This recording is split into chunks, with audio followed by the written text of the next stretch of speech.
Today we're going to make braised greens. This is a versatile base recipe that can be modified in many ways, and I change it up all the time. You can use it for kale or Swiss chard, but today I'm using collard greens. After washing the greens, you're going to tear away the leaves from the main stem. Just rip them away from any of these really big ribs and discard the stems.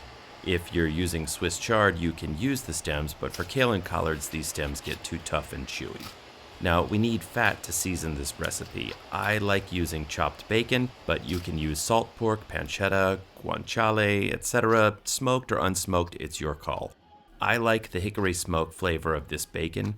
You can also make this recipe vegetarian or vegan with butter, margarine, or coconut oil.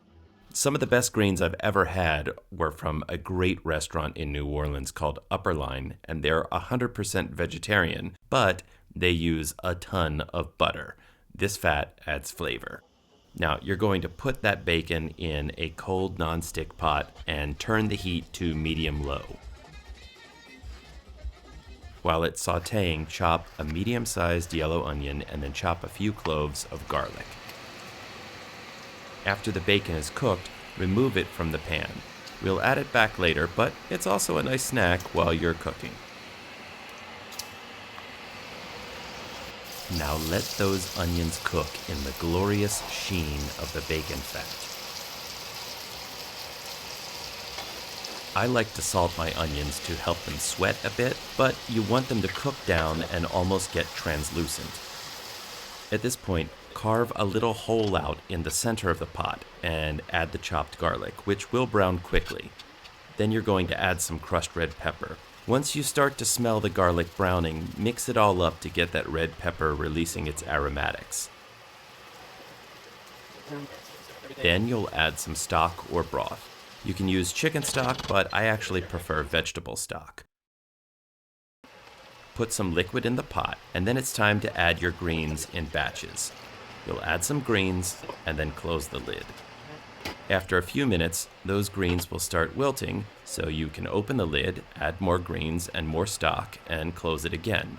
You'll have to work in batches because the greens won't all fit until they all wilt, thanks to the braising liquid and the steam. When you're adding your last batch of greens, crack open a beer and add roughly 8 ounces of it to the pot. This is a great clean Pilsner from Killsborough Brewing on Staten Island. I prefer to use a Pilsner or a lager in this recipe, but certain IPAs can also work. And the best part of using half a can of beer is that you get to drink the rest of the beer. After your greens have wilted and are mostly covered by the braising liquid, it's time to season them. Today, I'm using black pepper, cumin, cardamom, and a healthy pinch of cayenne pepper. Braised greens are traditionally served with Tabasco vinegar, but I like to add vinegar in the cooking process. Today I'm using a rice wine vinegar, but apple cider vinegar or white wine vinegar will also work. I'm also adding a few dashes of this mild vinegar-based Carolina hot sauce. And if you haven't eaten it all yet, add in the leftover bacon. Now, I don't add salt here because the bacon and the stock can often have a lot of saltiness, but after a few minutes, I'll taste the batch and I will salt it if necessary. Remember, you can always add seasoning, but you can't take it away.